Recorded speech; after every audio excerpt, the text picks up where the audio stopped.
Salam damai sejahtera Bapak Ibu serta saudara-saudari semua. Untuk merenungkan firman Tuhan, mari kita awali dengan berdoa.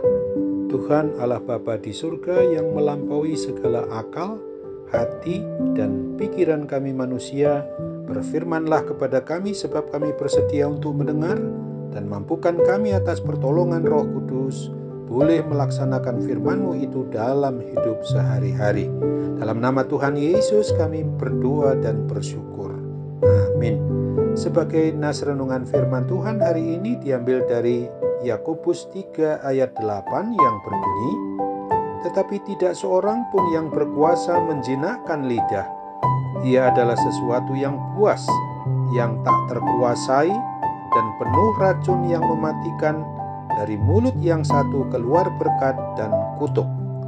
Sebagai tema yang diangkat dari nas renungan kita adalah tidak seorang pun yang berkuasa menjinakkan lidah. Kepada orang atau umat Kristen yang merantau keluar dari Yerusalem dulu pada jemaat perdana itu, maupun kita pada masa kini, agar di dalam menjalankan perintah agung Tuhan Yesus Kristus untuk memberitakan Injil-Nya itu ke semua orang yang sudah maupun yang belum percaya kepada Kristus, memperingatkan kita untuk mengekang dan menjaga lidah kita yang tak bertulang itu. Sebab dengan menggunakan lidah yang kecil kita ini bisa memberikan dampak besar bagi orang yang mendengar perkataan-perkataan kita, baik secara positif maupun hal-hal yang bersifat negatif. Dalam perikop ini, penulis surat Yakobus melihat dampak negatif dari lidah dengan memberikan 5 gambaran ganas dan kejamnya lidah yang tidak dapat dikendalikan. Pertama, lidah itu bagaikan api. Dari api yang kecil bisa menjadi besar tak terkendali yang dapat menghancurkan hutan belantara luas. Demikian juga melalui lidah, bibir atau mulut kita, dengan sepatah kata tajam, satu kalimat liar tanpa belas kasihan dapat menimbulkan kebakaran di hati yang tak dapat dipadamkan. Kata-kata dapat melahap dan menghancurkan kehidupan seseorang. 2. Lidah dapat digambarkan juga bagaikan dunia kegelapan. Lidah bisa dipakai untuk kejahatan yang merusak dan menyakiti orang-orang yang ada di sekitar kita.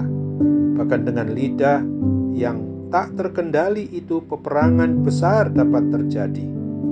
Ketiga, lidah bagaikan noda yang mengambil tempat di antara anggota-anggota tubuh dan dapat menodai seluruh tubuh kita. Sepotong baju indah ketika sedikit saja terkena noda hitam, maka akan merusak keindahan baju tersebut. Demikian pula dengan lidah dan kata-kata yang keluar daripadanya. Sebagus apapun kualitas karakter yang dikembangkan oleh kita, maka jika kita tidak bisa mengendalikan lidah itu, maka akan dapat menodai semua kepribadian hidup kita. Keempat, lidah digambarkan sebagai sesuatu yang buas, yang tak terkuasai, yang dapat menyerang siapapun tanpa belas kasihan dan dapat merusak relasi yang kuat sekalipun. Layaknya iblis yang digambarkan sebagai singa yang mengaum-aum dan buas, lidah pun bisa dipakai untuk menyerang dan membuat kejahatan yang sangat mengerikan. Kelima, lidah digambarkan seperti racun yang mematikan. Kata-kata kejam dan tak berbelas kasihan kepada orang yang kita kasihi secara perlahan akan terpendam menjadi luka-luka batin yang sulit untuk dipulihkan. Hubungan suami dan istri, orang tua dan anak, atau antara kakak dan adik yang sebaliknya bisa hancur karena perkataan-perkataan yang menjadi racun di dalam relasi yang sedang dan akan kita jalani. Betapa dahsyat dampak negatif dari lidah itu. Maka hendaklah kita benar-benar mau menjaga lidah.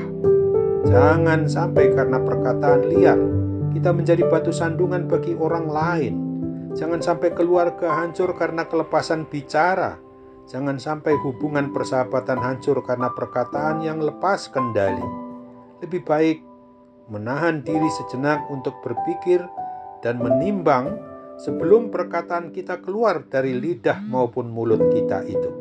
Ingatlah terus akan firman Tuhan yang ditulis pada kitab Yakobus pasal 3 ayat 10 ini.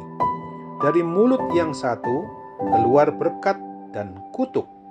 Hal ini saudara-saudaraku tidak boleh demikian terjadi. Amin. Mari kita kembali bersatu dalam doa. Tuhan Allah Bapa di surga, kami bersyukur berterima kasih atas firman-Mu yang boleh mengingatkan kami agar kami boleh mengekang lidah, sehingga apapun yang boleh kami ungkapkan dengan perkataan, bibir maupun mulut kami, dengan menggunakan lidah itu dapat membangun orang lain. Demikian juga saat ini di dalam kami mau menggunakan lidah untuk mendoakan bagi mereka yang menderita akibat berbagai macam sakit penyakit apapun juga. Pasti oleh pertolongan Tuhan yang kami andalkan sepenuhnya dapat memakai sarana perawatan, para medis, dokter maupun obat yang digunakan. Keluarga yang juga penuh perhatian terhadap mereka yang menanggung beban berat akibat sakit penyakit apapun juga termasuk akibat pandemi COVID-19 itu dapat memungkinkan mereka menerima mujizat kesembuhan yang daripadamu, karena Tuhanlah yang pasti akan bertindak untuk memenangkan kami. Dalam nama Tuhan Yesus, kami ingin serahkan doa permohonan kami yang kami tahu kurang sempurna itu. Hanya kesempurnaan dan pengabulannya lah yang boleh terjadi atas doa-doa kami. Dalam nama Tuhan Yesus kami berdoa. Amin.